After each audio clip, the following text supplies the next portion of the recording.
இந்த பாரம்பரிய ராஜ ரகசியத்தை உங்க கூட நான் ஷேர் பண்ண போறேன்.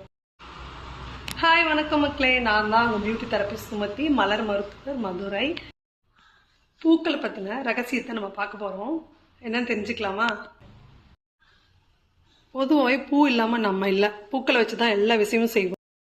நம்ம வீட்டில் எல்லாருமே சாமி கும்பிட்டும் போது பூக்கள் போடுவோம். மறுநாள் இந்த பூ வாடிரும். இதை எடுத்து எல்லாரும் என்ன பண்ணுவோம்னா அப்படியே டிஸ்போஸ் பண்ணிடுவோம். அப்படி பண்ணவே கூடாது. இதுக்கு பதில் நான் ஒரு டிப்ஸ் சொல்லித்தரேன். அதை கண்டிப்பாக ஃபாலோ பண்ணுங்க. உங்கள் வாழ்க்கையில் நிறைய மாற்றத்தை உருவாக்கும். இனிமேல் இந்த பூக்களை எடுத்து தயவுசெய்து கீழே போட்டுறாதீங்க. ஏதாவது ஒரு ட்ரேயில் போட்டு நல்லா வெயிலில் காய வச்சு எடுத்துக்கோங்க.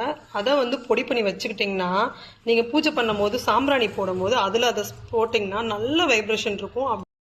நம்ம பூஜை பண்ணும் போது இந்த பூக்கள் மேலே அவ்வளோ வைப்ரேஷன் இருக்கும். தெய்வத்தோட அனுகிரகங்கள் நிறையா இருக்கும். இந்த பூவை தயவுசெய்து கீழே போடவே போடாதீங்க. காய வச்சு பொடி பண்ணி வச்சுட்டு அதை கொஞ்சம் தண்ணியில் கலந்து கூட நீங்கள் டெய்லி தொளிக்கலாம். அவ்வளோ அருமையாக உங்கள் வாழ்க்கையில் நிறைய மாற்றத்தை பார்க்கலாம். குறிப்பாக தொழில் பண்ணுறவங்க, வீட்டில் இருக்கிறவங்க டல்லாக இருந்தால் உடனே இந்த இதை ட்ரை பண்ணி பாருங்கள். கண்டிப்பாக யூஸ்ஃபுல்லான டிப்ஸு, மறந்துடாதீங்க. டிப்ஸ் உங்களுக்கு யூஸ்ஃபுல்லாக இருந்திருக்கும்னு நினைக்கிறேன். மலரை பற்றி இன்னும் நிறைய ரிசர்ச் பண்ணிட்டு இருக்கேன். பாரம்பரிய முறையில் மலர்களை எப்படி பயன்படுத்தினாங்க நான் ரிசர்ச் ஆய்வு நான் ரெடி பண்ணிட்டு இருக்கேன். இந்த வீடியோ கண்டிப்பாக சேவ் பண்ணிக்கோங்க. நெக்ஸ்ட் வீடியோவில் 12 ராசிக்காரங்களும் எந்த ராசியோட ஒரு ராசிக்கு தகுந்தாவில் என்னென்ன மலர்கள் அவங்க கூட வச்சுக்கிட்டா பயன்படுத்தினா நல்ல பலன்கள் கிடைக்கும் அப்படின்றது 12 ராசிக்கும் சொல்ல போகிறேன். நெக்ஸ்ட் வீடியோக்காக வெயிட் பண்ணுங்கள். Thank you so much.